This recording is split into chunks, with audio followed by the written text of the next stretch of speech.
আজকে দিনের শুরুটা হচ্ছে চা দিয়ে। এরকম ভেবে থাকলে কিন্তু খুব ভুল ভাবছো। আমার দিনের শুরু সবসময়ই হয় ঘুম থেকে উঠে জামা কাপড় চেঞ্জ করে রান্নাঘর দিয়ে। রান্নাঘরে এসে রান্না বসাতে হয়।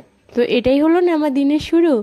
তো যাই হোক, ওখানে হচ্ছে রান্না বসিয়ে দিয়েছি। আর আজকে হচ্ছে মানে কালকে মা ছিল, তার জন্য আজকে সকাল সকাল একটু চা বানিয়েছিলাম। কালকে রান্না করতে করতে অনেক রাত্রি হয়ে গেছিলো, আর তার মধ্যে মনেও ছিল না যে শানুর যে দুধটা আছে, দুধটা শানু খায়নি, ওটা রাখাই রয়েছে। তো ওটাও মানে ওইটা তারপর আজকে সকালবেলা দুধ দিয়ে যাবে, তো সব নিয়ে তো ও দুটো দুধ হয়ে যেত, আর আমি তো দুধ খাই না। তার জন্য আর কি আমি যখন এক্সট্রা দুধ থাকে চা বানিয়ে ফেলি। হ্যাঁ, দুধের চা খাই, তবে দুধ খাই না। দুধ খেতে আমার প্রচণ্ড গন্ধ লাগে। আর মানে আমি খেতে পারি না, ছোটো থেকে আমি দুধ খেতে পারি না। তো যাই হোক, সকাল সকালে একটু দুধ চা বানালাম। এখানে 3টে কাপে ঢেলে নিচ্ছি। এখন 2টো ঢেলেছি, মা বাথরুমে আছে, আমি আর শানু খাবো। আর মা এলে মাকে আবার গরম করে দেবো। শুভ সকাল বন্ধুরা, নতুন দিন নতুন সকাল, তার সাথে নতুন আরও একটা ব্লগ। আর আজকের দিনটি হলো শনিবার। এখন সকাল, আজকে অনেক সকাল উঠেছি। মায়ের সাথে শুয়েছিলাম, আর ঘুমাতে ঘুমাতে মায়ের সাথে কথা বলে মানে গল্প করতে করতে ভোর 4:30 বেজে গেছে। হ্যাঁ, তারপরে ঘুমিয়েছি 4:30 সময়।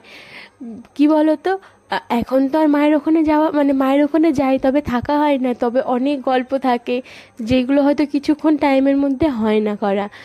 আর আমি তো মানে বাপের বাড়ি গিয়ে কখনো থাকি না, মানে বাড়ির সামনেই যেহেতু, তার জন্য আর থাকি না। আর মাও আসে ওই 1-2 ঘন্টার জন্যই, তো অত মানে কথা শেষ হয় না। আর এখন হচ্ছে আজকে পেয়েছি সারা রাত, কখন গল্প করতে করতে যে রাত কেটে গেছে বুঝতেই পারিনি। আর 4:30 বেজে গেছে, তখন মাকে বলছিলাম এখন ঘুমালে আমি আর সকালবেলা উঠে রান্নাই করতে পারবো না। তার জন্য মা আমাকে সকাল 6টা থেকে ডাকতে শুরু করেছে যে রান্না করবি ওঠ, রান্না করবি ওঠ। যেখানে আমার 7টার সময় ঘুম থেকে উঠলে আমি আরামসে রান্না করে নিতে পারতাম, মায়ের ডাকাডাকিতে আমি 6:45 উঠে পড়েছি। সেই 6টা থেকে আমাকে কনস্ট্যান্ট মা ডেকে যাচ্ছে। তো মায়ের ডাকাডাকিতে আমি 6:45 উঠে পড়েছি। উঠে রান্নাটা বসিয়ে এখানে চা বানালাম। আর আমি একটু আরাম করে বসে বসে চা খেলাম, কেন হাতে অনেক সময় রয়েছে। আর এখানে দেখো চা খেয়ে রান্নাঘরে আবার চলে এসেছি, ওখানে ভাত ফুটছে।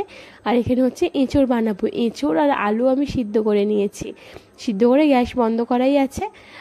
এঁচোড়টা অনেকটা এঁচোড়, এখনও অনেক এঁচোড় বাকি রয়েছে জানো তো, অত বড় এঁচোড় এনেছে। তো অত মানে এঁচোড় তো দুজনে মিলে খাবো, কতই বা রান্না করব বলো। তো করছি অল্প অল্প করে, এখনও আছে যা 2-3 বার করে রান্না হয়ে যাবে।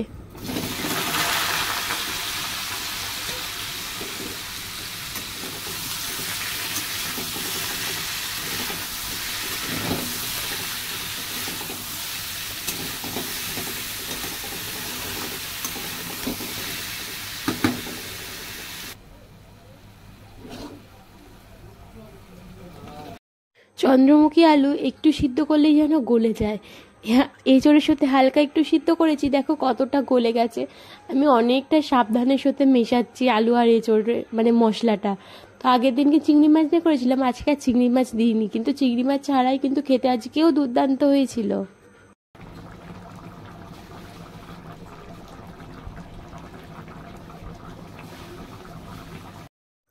আজ তো শনিবার, পড়ানোর ছুটি। তার জন্য হচ্ছে সকাল সকাল ঘরের কাজকর্মগুলো একেবারে মিটিয়ে নিয়েছিলাম। মানে ওই যে ঘরের যে টুকটাক কাজকর্ম থাকে সব মিটিয়ে ঘরের প্রত্যেকটা কাজ হয়ে গেছে। এখন ফাঁকা টাইম আমার, ওই 10:30 মতন বাজে এখন। তো 8:30টায় কাজে গেছে, তার থেকে 10:30, 2 ঘন্টার মধ্যে প্রত্যেকটা কাজ মিটিয়ে এখন বসলাম একটু মেশিনে সেলাই করতে। সেলাই করতে বসার আগে একটু জল জিরা খেয়ে ফেললাম। আমার এখন 2-3 দিন ধরে দেখছি, 2-3 দিন না, প্রায় 1 সপ্তাহ হয়ে গেল দেখছি জলজিরা খাওয়ার প্রচণ্ড নেশা লাগছে।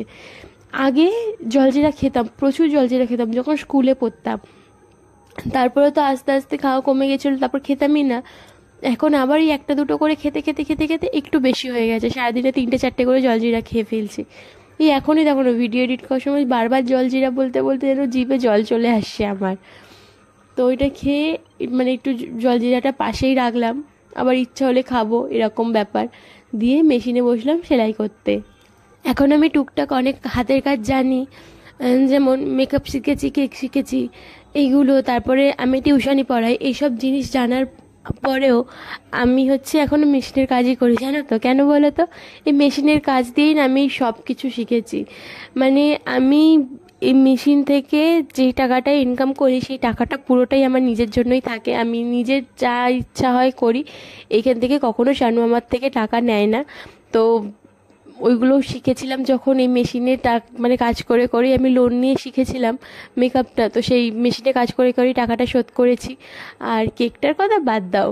হ্যাঁ, আর এই মেশিনটা আমি এমন সময় থেকে মানে চালানো শুরু করেছিলাম যেই সময়টা সবার অসুবিধা, এই লকডাউনের কিছুদিন, মানে লকডাউনের কিছুদিন পর থেকে, যেই টাইমটা সবার অসুবিধা, সবার টানাটানি, সবার মনে হচ্ছিল যে কাজ চলে যাবে, কাজ চলে যাবে, আর হয়তো কাজ থাকবে না, সেই সময় আমার এই মেশিন সাথ দিয়েছে। তার জন্য আর কি আমি সব সময় এই মেশিনে কাজটা করি। তো যাই হোক, ওখানে হচ্ছে কাজ বাজ হলো, তারপর স্নানটা করে নিলাম। নিয়ে হচ্ছে আজকে না কি করেছি, চুলটা বাঁধাই ছিল, বাঁধা অবস্থাতেই মাথায় জল ঢেলে স্নান করেছি, মানে পুরো চুলটা খুলিনি। চুলের পিছনটা এত জট হয়ে গেছে, আর এই যে এরকম দেখো চুলটা জট হয়ে গেছে, আমি জটটা না ছাড়ি আবার ওরকমই রেখে দিলাম, তার জন্য তো আরও বেশি করে জট হয়ে যাচ্ছে। তো তার জন্য আর কি চুলটা পুরোটা আজকে ভিজাইনি, চুলটা ওরকম আটকে সিঁদুর পরে নিলাম। আর তারপরে হচ্ছে খাওয়া দাওয়া করে শুয়েছি আর ঘুমিয়ে পড়েছি একদম। আমি তো এরকমই শুলেই ঘুমিয়ে পড়ি, আর প্রত্যেক দিনই আমার এটা হচ্ছে যে মনে করি যে 1 ঘন্টা 2 ঘন্টা ঘুমাবো, কিন্তু আমি একবার ঘুমালে সন্ধ্যে 6টা 7টার আগে আর ঘুম থেকে উঠতেই পারি না। এখন হচ্ছে 6:45 মতন বাজে। তো শানু হচ্ছে কাজ থেকে এসেছে, এসে বললো চা করতে, তো চা করতে বসেছি। আর আমার বাড়ি বোনের বাড়ি সব যেহেতু কাছাকাছি, বোনও এসেছিল, ও এসেছিল যখন, তো একসাথেই 3জনের জন্য চাটা আর কি করলাম, 3জন না 4জন, বাপিও ছিল, 4জনের জন্য চা করছিলাম। আর আমি সব সময় কি করি জানো তো, এরকম ব্যালন দিয়েই না আদাগুলোকে থেতো করে নিই, আবার ওই রান্নাঘরে যাব শিলনোড়ায় থেতো করতে, তার থেকে এখানেই একেবারে করে নেওয়াটা ভালো। একটু আদা তেজপাতা দিয়ে লাল চাই করলাম।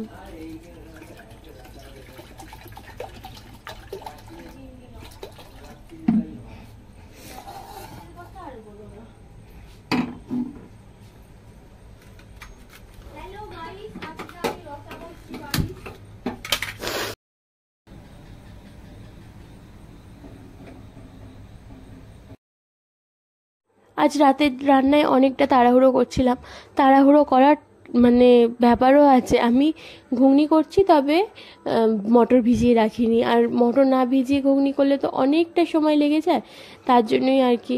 আর সে 8টার সময় বসিয়েছি রান্না, জানো তো। আর আজকে হচ্ছে সবার জন্য রান্না করেছি, মা বাবা, তারপর হচ্ছে বোন, আমার শ্বশুর, আমার দেওর, আর আমরা 2জন, মানে 7জনের জন্য রান্না করেছি।